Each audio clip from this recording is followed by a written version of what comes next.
से विश्वास से हैं जो संवाददाता हैं और रवीश टेलर से भी हम बात करेंगे और हमारे साथ सागर शर्मा भी जुड़ गए हैं और सवाई माधोपुर से बजरंग सिंह भी जुड़े हुए हैं। विश्वास, आपके पास चलते हैं। देखिए, जो हम और मनी तस्वीर अपने दर्शकों को दिखा रहे थे तो दो तस्वीर साफ दिखने में आती है। जहां एक तस्वीर हम देख रहे हैं कि लोग जूझ रहे हैं बरसात में, वहां पर जो है स्कूल बसेस बिल्कुल ठप पड़ गए हैं, लोगों की आवाजाही बहुत प्रभावित हुई है। वहीं माउंट आबू की अगर बात करें तो वहां पर स्थिति ठीक है, लेकिन बरसात कितना आफत लेके आई है और कितना राहत का काम कर रही है उसके बारे में क्या और सबसे बड़ी बात आदित्य ये हो जाती है, हम दिल्ली एनसीआर में, नोएडा में हमारी मौजूदगी, यहाँ पर इतनी बारिश हुई है कि हम लोगों का निकलना इतना परेशानी बड़ा मुश्किल हो गया था। तो राजस्थान में लोगों के लिए क्या होगा, क्योंकि इस बार तो कई सालों का रिकॉर्ड टूटा है।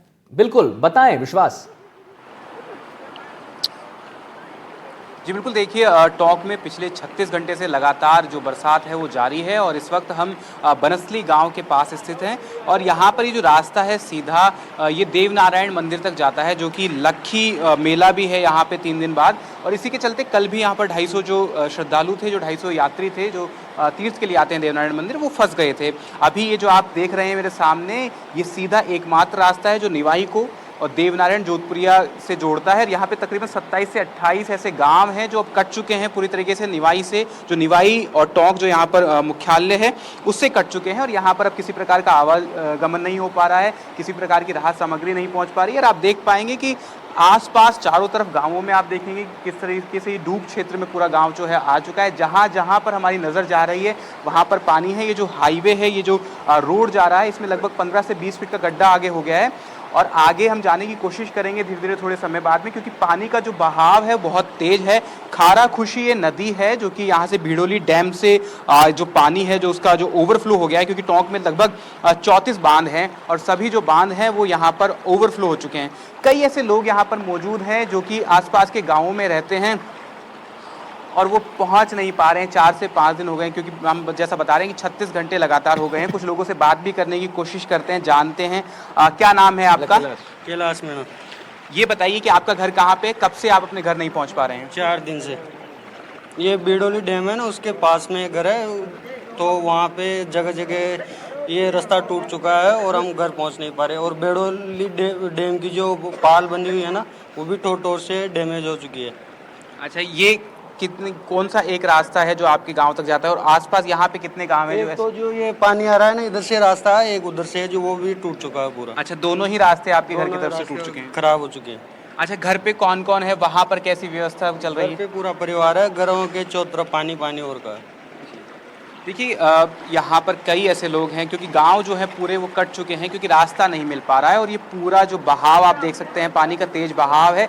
आगे भी यहाँ पे 10 से 15 फीट का जो गड्ढा है वो हो चुका है और लोग जो है वो यहाँ नहीं जा पा रहे हैं, क्योंकि साउदर्न ईस्टर्न राजस्थान में हम बता रहे थे कि मौसम विभाग ने पहले भी चेतावनी जारी की थी कि अगले 3 से 4 दिन भारी बारिश है। और अभी भी आज भी टोंक में ऑरेंज अलर्ट है, बूंदी, कोटा, सवाई माधोपुर यहाँ पे रेड अलर्ट जो है जारी किया गया है मौसम विभाग की तरफ से। तो भारी बारिश की चेतावनी है, लगातार बरसात जो है सुबह से हो रही है। हम जब यहाँ पर पहुँच रहे थे तब भी हमें कई जगहों पर पानी मिला, कई जगहों पर ऐसे जगह मिली हमें जहाँ पर रोड जो है वो टूटी हुई थी, सड़क टूटी हुई थी। और ये यहाँ से सीधा रास्ता जाता है जोधपुरिया मासी डैम के लिए। यहाँ पर देवनारायण का मंदिर है, भगवान देवनारायण का, जहाँ पर सवाल मेरा आपसे रहेगा लक्खी मेला जो है और वो सवाल ये रहेगा कि 3 से 4 दिन इन लोगों को हो चले यहाँ पर फंसे हुए, लेकिन अब तक ये अपने गंतव्य यानी कि डेस्टिनेशन पर नहीं पहुँच पाए हैं।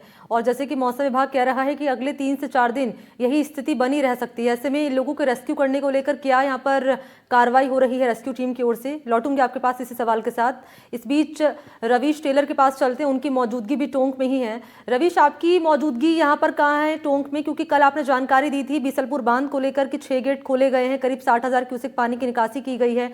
आज के हालात को लेकर क्या ताज़ा अपडेट है? जी मनी, मैं इस समय नेशनल हाईवे 52 पर हूँ और सबसे महत्वपूर्ण बात यह कि जो बीसलपुर बांध के कल 6 गेट खोले गए थे, वो आज भी 6 गेट खोलकर ही पानी की निकासी की जा रही है। उसका पानी बरस रहा है और विश्वास जो बता रहे थे कि जिले के 34 छोटे बड़े बांध हैं वो 100% भर चुके हैं। जिले के अंदर इस बार औसत बरसात से 155% बरसात हुई है, यानी कि जो आंकड़ा था सालों बाद 45 साल बाद ही मौका आया है कि लगभग जो है 1000 mm बरसात हुई है, 155 औसत प्रतिशत बरसात हुई है। वहीं गलवा बांध मैं चाहूंगी एक बार कैमरा पैन करके आप रवीश तस्वीरें भी दिखाते रहिए। तो आप देखते हैं कि जिस तरह के हालात जो है, लोग जो है, लोगों के घर जो है पानी के बीच में हैं, और इस तरह की तस्वीरें जिले के लिए आम बात है। इस समय जो है बरसात में जो आंकड़ा हुआ है उसको देखते हुए, क्योंकि जगह जगह से जो है 180 छोटे बड़े जो तालाब हैं वो भी इस तरह के हैं कि वहां भी जो है लोग जो है पानी वाले रास्ते पार कर रहे हैं। सबसे महत्वपूर्ण बात ये हो जाती है मनी कि जिस तरह की तस्वीरें कल देखने को मिली, उनियारा के अंदर जो है रेस्क्यू किया गया, वनस्थली में रेस्क्यू किया गया, और पानी जो है लगातार बढ़ रहा है, क्योंकि अब पानी जो है ओवरफ्लो होकर जो है निकल रहा है। और 180 छोटे बड़े तालाब है निकट, कई एनिकट तालाब ऐसे हैं जो टूटने के कगार पे हैं, कुछ टूटे भी हैं। तो उस सूरत में महत्वपूर्ण ये हो जाता है कि जिस तरह की तस्वीरें देखने को मिली है, अभी भी ऑरेंज अलर्ट है, आज के लिए भी जो है टोंक में ऑरेंज अलर्ट है। तो उस सूरत में कहा जा सकता है कि जिला प्रशासन ने जिस तरह कल काम किया है उसकी तारीफ की जा सकती है कि 400 से 500 लोगों को बचाया गया है, अलग अलग जगह पर निकाला गया है। लेकिन आने वाले समय में जो है बरसात, क्योंकि पिछले 12 घंटे से टोंक में बरसात नहीं हुई जी। है, यही राहत बात है। बिल्कुल बिल्कुल, आपके पास आते हैं रवीश, और हमारे साथ सवाई माधोपुर से बजरंग भी जुड़े हुए हैं, बजरंग सिंह। बजरंग, एक बात बताइए कि लगातार हम अपने दर्शकों को ये बात बता रहे हैं कि भाई कहीं रेस्क्यू चल रहा है, तो बारिश तो है वो आफत बनकर बरस ही रही है, लेकिन रेस्क्यू ऑपरेशन भी मनी जो है उतना चल ही रहा है। सवाई माधोपुर की क्या स्थिति है बजरंग, उसके बारे में जरा जानकारी दीजिए, और अगर पैन करके कैमरे के द्वारा दिखा सकते हैं कि क्या स्थिति बनी हुई, क्योंकि आपके पीछे हम देख रहे हैं लबालब पानी भरा हुआ है, क्या स्थिति बजरंग? जी बिल्कुल, सवाई माधोपुर की अगर बात करें तो जिस तरीके से पिछले 3 दिनों से बारिश हुई है और कल 254 mm बारिश जो हुई है, उसके बाद में सवाई माधोपुर के तकरीबन 1 दर्जन से भी अधिक ऐसे गांव हैं जो पूरी तरीके से जलमग्न हो गए हैं। लगातार बारिश होने की वजह से जिले के जो 18 बांध है उनमें से 13 बांध पूरी तरीके से भर के छलक गए हैं, जिसकी वजह से जो बांधों के डाउन स्ट्रीम में जो गाँव बसे हुए हैं वो पूरी तरीके से पानी से गिर गए हैं। लगातार बारिश होने की वजह से जो तालाब है, कई ऐसे तालाब है जो टूट गए हैं। बिलोपा गांव का तालाब पूरा टूट गया है, तो बिलोपा गांव जो है पूरा तरीके से पानी में गिर गया है। जड़ावता गांव में पानी से हाहाकार मचा हुआ है। तस्वीरें दिखाते रहिएगा बजरंग। टोंक लालसोट कोटा मेगा हाईवे पर आप देख सकते हैं कि ये जो लालसोट कोटा मेगा हाईवे है, ये लालसोट कोटा मेगा हाईवे का दृश्य है। जैसे जैसे इस हाईवे पर आगे बढ़ेंगे वैसे वैसे जो पानी का जल स्तर है वो बढ़ता जाएगा। इस हाईवे पर आगे चल के करीबन 2 से 3 फीट का पानी बह रहा है, और ये हाईवे कम से कम 10 किलोमीटर का ऐसा टुकड़ा है जिसपे इस तरीके से पानी बह रहा है। और ये सूरवाल गांव का दृश्य हम आपको बता रहे हैं। सूरवाल गांव पूरी तरीके से पानी से घिरा हुआ है, जो पूरा गांव है। बजरंग, हम देख पा रहे हैं कि कुछ लोग भी वहां आ रहे हैं, तो अगर उनसे भी बातचीत हो सकती है तो हमारे दर्शकों को एक बेटर अंडरस्टैंडिंग हो जाएगी स्थिति की। कोशिश करते हैं, बिल्कुल बात करने की कोशिश। कहाँ से आए हैं आप लोग? लालसोट से। कितनी दूर तक पानी है? ये पानी है करीबन 4 किलोमीटर, 4-5 किलोमीटर पानी है। कितना पानी आगे चल? पानी कणिया होता पानी करीबन 2.5-3 फीट पानी, 2.5-3 फीट पानी है। पूरा हाईवे बंद है? हाँ बिल्कुल ब्लॉक है। तो साधन निकल पा रहे हैं? नहीं निकल नहीं, ये ट्रैक्टर जैसे ट्रैक्टर निकल पा रहे हैं, जब भी ट्रैक्टर भी बहुत स्पीड से हाई करके काटते हैं जब करते। तो बिल्कुल ये बता रहे हैं कि आगे चल के 2.5 से 3 फीट से भी अधिक पानी इस हाईवे पर है, और जो छोटे साधन है वो इस हाईवे से नहीं गुजर पा रहे हैं। पूरा हाईवे अवरुद्ध है। एक ट्रैक्टर के माध्यम से ही लोग इधर से उधर आ जा रहे हैं, क्योंकि ट्रैक्टर ही इस पानी के बहाव के बीच में चल सकता है। छोटे वाहन या चौपहिया वाहन यहाँ से नहीं गुजर सकते हैं। अगर जिले के अन्य इलाकों की बात करें तो सवाई माधोपुर के सूरवाल, अजनोटी, करमौदा जब सहित ऐसे 1.5 दर्जन से भी अधिक गांव हैं जो पूरी तरीके से जलमग्न हो गए हैं। कहीं न कहीं जो और सबसे ज्यादा जो डराने वाले हालात हैं बजरंग, वो सवाई माधोपुर में ही बने हुए हैं। इतना पानी है, और जैसे कि आप अभी एक राहगीर से बात भी कर रहे थे, वो बता रहे थे करीब 3 से 4 किलोमीटर का ऐसा एरिया है जो पूरा कवर है वाटर लॉगिंग में। ऐसे में पानी ड्रेन करने के लिए क्या प्रयास यहाँ पर हो रहे हैं, ये जानकारी भी आपसे लेंगे। इस बीच सागर, मैं आपके पास आ रही हूँ, आपकी मौजूदगी है करौली में। तस्वीरें दिखाइएगा दर्शकों को, और ये तस्वीरें जरूरी हो जाती हैं प्रशासनिक अधिकारियों तक भी पहुंचाना, ताकि वो जान सके कि करौली में अभी ताजा हालात क्या है और क्या लूप होल्स नजर आ रहे हैं जिन पर काम करने की जरूरत है। नहीं मनी, और वो हमें हमेशा करते भी हैं। एनडीटीवी राजस्थान पर जो है ग्राउंड पे रिपोर्ट करके हम दिखाते हैं कि क्या स्थिति बनी हुई। जी सागर, देखिए, राजस्थान में मानसून सक्रिय हुआ है। बीच में एक बार थमने के बाद दोबारा से 36 घंटे हो चुके हैं लगातार, कहीं रिमझिम, कहीं मध्यम, कभी मूसलाधार बारिश यहाँ दौड़ जा रही है। पूरे जिले में ही कई ऐसे जो रास्ते हैं। मैं शहर में इस वक्त मौजूद हूँ। करौली जो शहर का जो शिव कॉलोनी जो एरिया है, उसमें आप देख सकते हैं मेरे पीछे तस्वीरों में यह हालात बने हैं कि चारों तरफ घर, यहाँ सैकड़ों जो घर हैं, बिल्कुल पानी के रास्ते, ये निकलना मुख्य जो रास्ता है बिल्कुल अवरुद्ध हो चुका है। यहाँ पर सीवरेज जो टैंक आप देख रहे हैं, सीवरेज टैंक बिल्कुल टूटा पड़ा हुआ है। ये मुख्य जो कारण है इसमें पानी बढ़ने का, जो सीवरेज का कारण है। क्योंकि सीवरेज यहाँ पर लीक है। सीवरेज का पानी लगातार गंदा पानी यहाँ लोगों के घरों में घुस रहा है। कई बार यहाँ के जो लोग हैं, अधिकारी प्रशासन को कई बार यहाँ अवगत करा चुके हैं, लेकिन अभी तक कोई कानों में जू नहीं रेंगी है, क्योंकि इसका मुख्य जो कारण है यहाँ के जो शहर की जो लचर जो व्यवस्था है। जिला प्रशासन कहीं ना कहीं मौन यहाँ दिखाई देता है, क्योंकि लोगों के लिए ये समस्या आज ही नहीं बल्कि कई वर्षों से लगातार बनी हुई है। क्योंकि जैसे ही मानसून सक्रिय होता है, जैसे थोड़ी सी बारिश होती है तो लोगों के घरों में पानी यहाँ भरना शुरू हो जाता है। वही करौली जिले में लगातार बारिश का दौर जारी है। वहीं पांचना बांध की बात करें तो पांचना बांध से 4 गेट खोल करके पानी की निकासी जारी है। वहीं चंबल के स्तर की बात करें तो चंबल का जो स्तर है वो लगातार बढ़ता जा रहा है, क्योंकि 165 पॉइंट खतरे के निशान से ऊपर पहुंच चुका है। वहीं कई गांवों के संपर्क यहाँ पर कट चुके हैं। यहाँ के जो स्थानीय जो लोग हैं, हम उनसे बात करना चाहेंगे कि यहाँ की जो स्थिति जो है, लोग यहाँ से निकलते हैं, लोगों के घरों में पानी भर रहा है। जी बिल्कुल करिए, बिल्कुल करिए सर। परेशान है जी सर, क्या परेशानी है आपको? हम सिख कॉलोनी के निवासी हैं। यहाँ पर जो सीवरेज व्यवस्था है वो बिल्कुल बंद पड़ी हुई है। चैम्बर लॉक पड़े हुए हैं, चैम्बरों से उबाल आ रहा है पानियों का, और चैम्बर टूटे पड़े हुए हैं। कोई सुनवाई नहीं हो पा रही है। चैम्बर की लाइन, जो सीवरेज लाइन है वो ब्लॉक है। उसके लिए हम कई बार जो आते हैं ठेकेदार के लोग, उनसे कहते हैं, वो कहते हैं हमारे पास संसाधनों का अभाव है, इस कारण और लोगों पे बनी हुई है। करीब पिछले 2-2.5 महीने से लगातार समस्या बनी हुई है, पर कोई सुनवाई नहीं हो रही। देखिए, यहाँ के जो स्थानीय जो लोग हैं उनका कहना है कि यहाँ की जो समस्या है लगातार 2-2.5 महीने से लगातार बनी हुई, क्योंकि मानसून सक्रिय हुआ है। मानसून सक्रिय होने के बाद यहाँ के जो हालात आप तस्वीरों में बिल्कुल साफ स्पष्ट तौर पर देख सकते हैं, क्योंकि ये जो हालात है, यहाँ के जो पैदल जो छात्र छात्रा हैं, बुजुर्ग हैं, महिलाएं यहाँ इस रास्ते से निकलती हैं तो कई बार यहाँ पर हादसे हो चुके हैं। कई यहाँ पर इसमें समीप बिजली का जो ट्रांसफार्मर रखा हुआ है वो भी इस पानी से टच होता है।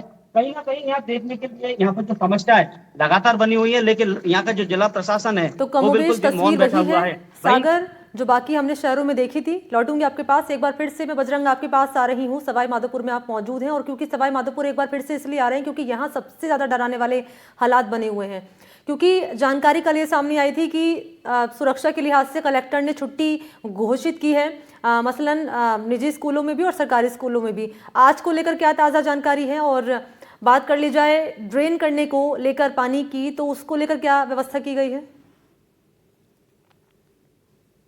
जी बिल्कुल, जिस तरीके से सवाई माधोपुर में बारिश हुई है और 1 दर्जन से भी अधिक गांव पूरी तरीके से बाढ़ की चपेट में है, उसको लेकर जिला कलेक्टर ने सरकारी और निजी स्कूलों में छुट्टी घोषित कर रही है आगामी आदेशों तक के लिए।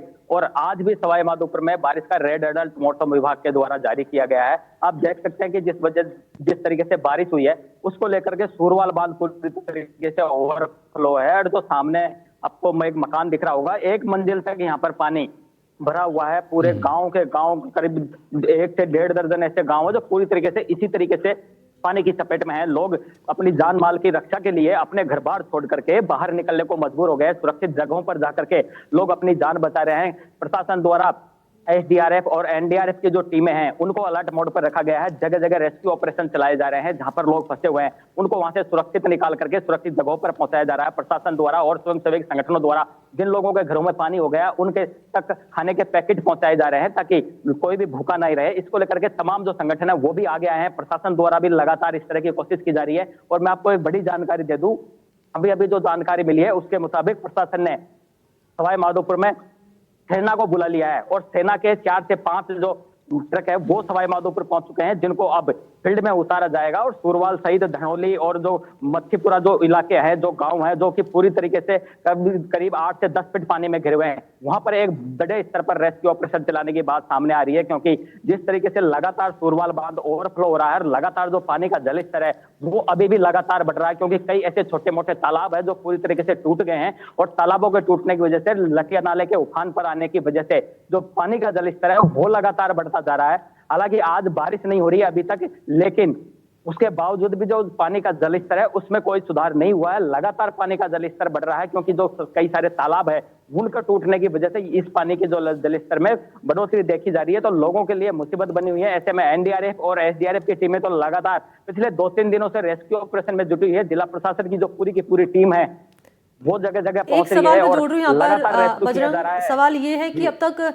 नुकसान का आकलन किया गया, कितना नुकसान अब तक हुआ है लोगों को, निचले इलाकों में रहने वाले लोगों को, किसानों को इसका आकलन अब तक किया गया है? क्योंकि हमने देखा था कि जो मंत्री हैं किरोड़ीलाल मीणा और इसके अलावा बेढम जो मंत्री हैं, गृह राज्य मंत्री, उन्होंने भी प्रभावित इलाकों का दौरा किया था, निरीक्षण किया था। जी बिल्कुल, दोनों मंत्री कल यहाँ पहुंचे थे और ट्रैक्टर के माध्यम से जो बाढ़ प्रभावित इलाके हैं वो वहां पर गए थे और पूरा हालातों का जायजा लिया था। जिला कलेक्टर से खुद डॉक्टर किरोड़ीलाल मीणा ने भी बात की थी और साफ तौर पर कहा था कि जितने भी गांव हैं जिनका नुकसान हुआ है उनको पूरी भरपाई सरकार करेगी, उसकी एक रिपोर्ट तैयार करने के लिए कहा था। लेकिन लगातार सबसे पहले जो प्रशासन की प्राथमिकता है वो ये है कि जो लोग गांव में फंसे हुए हैं, जो लोग परेशानियां झेल रहे हैं, सबसे पहले उन तक राहत पहुंचाई जाए, क्योंकि लगातार गांव में पानी बढ़ रहा है और लगातार जो 1 दर्जन से अधिक गांव वो पूरी तरीके से पानी की चपेट में है। तो सबसे जो पहली प्राथमिकता है प्रशासन की उसकी यही है कि पहले इन लोगों को कैसे भी करके सुरक्षित निकाला जाए और लोगों तक राहत पहुंचाई जाए। वहीं प्रशासन की टीम जो नुकसान हुआ है उसकी रिपोर्ट बनाने में भी जुटी हुई है। लेकिन अगर 1 दर्जन से 1.5 दर्जन गांवों की बात की जाए तो इस गांवों में न सिर्फ खाने पीने और घरेलू सामान बर्बाद हुआ बल्कि किसानों की जो फसलें हैं वो पूरी तरीके से चौपट हो चुकी है, क्योंकि पानी का जो जलस्तर लगातार बढ़ रहा है तो जो खेत खलिहान है वो पूरी तरीके से जलमग्न हो गए। तो कहीं न कहीं किसान के लिए दोहरी मार इसको कहा जा सकता है। एक तरफ उनके गाँव और घर, पशु पक्षी सब बर्बाद हो चुके हैं, वहीं खेती खलिहानी भी पूरी तरीके से। ठीक है, बिल्कुल। विश्वास हमारे साथ जुड़े हुए हैं टोंक से। विश्वास, एक खबर सामने आ रही थी जहां पर श्रद्धालुओं के बहने की बात सामने आ रही थी। टोंक की हम बात कर रहे हैं क्योंकि यहां पर देखिए अस्पताल में भी बारिश का दौर जो है उसमें इतना ज्यादा है कि भाई अस्पताल में भी पानी घुस गया है, पुलिस स्टेशंस में भी घुस गया है। तो वहां पर निकासी के क्या प्लान ऑफ एक्शन हैं? और इस खबर के बारे में अगर आपके पास जानकारी, जो श्रद्धालु हैं जो फंस गए थे जिन्हें सुरक्षित बाहर निकाल लिया गया है। जी बिल्कुल, देखिए जैसा कि हमने बताया कि 27 तारीख को श्री देवनारायण मंदिर में, जो कि ये रास्ता एकमात्र रास्ता वहाँ जाता है, वहाँ पर लक्खी मेला है और उसी के लिए भी श्रद्धालु वहाँ पर जा रहे थे और इसी दौरान लगभग 250 श्रद्धालु जो थे वो फंस गए थे, जिन्हें लेकिन बाद में SDRF NDRF की टीम ने और ग्रामीणों की मदद से निकाल लिया गया है। और आप आगे देखेंगे तो जो वहाँ पर जो गड्ढा हो चुका है, तकरीबन 10 से 15 फीट का गड्ढा जो बताया जा रहा है इस रोड पर वो हो चुका है। वहाँ पर रस्सी बांधकर जो ग्रामीण है वो कोशिश कर रहे हैं कि अगर जो यात्री हैं, जो बाहर से आए हुए यात्री हैं यहाँ पर फंस चुके हैं, उन्हें निकाला जाए। ठीक है विश्वास, आते हैं आपके पास। हमारे साथ रवीश टेलर भी जुड़े हुए हैं टोंक से। जी रवीश, आप बताएं, आपकी भी उपस्थिति जो है टोंक में है, जरा बताइए कि ये निकासी के लिए क्या किया जा रहा है, क्योंकि अस्पताल में पानी है, जो प्रशासन पुलिस स्टेशन होता है उसमें पानी, हर तरफ पानी पानी है, और कैसे इसमें राहत और बचाव कार्य जो है उसमें तेजी आएगी?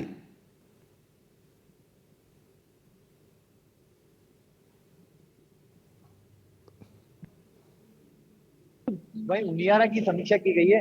पानी जहां जहां भरा हुआ है आबादी क्षेत्र रिहायशी कॉलोनी में, वहां इंजन लगाकर जो है पानी निकाला जा रहा है। लेकिन महत्वपूर्ण ये होगा कि जिस तरह बरसात हुई उसकी कल्पना शायद इन्होंने प्रशासन ने भी नहीं की थी।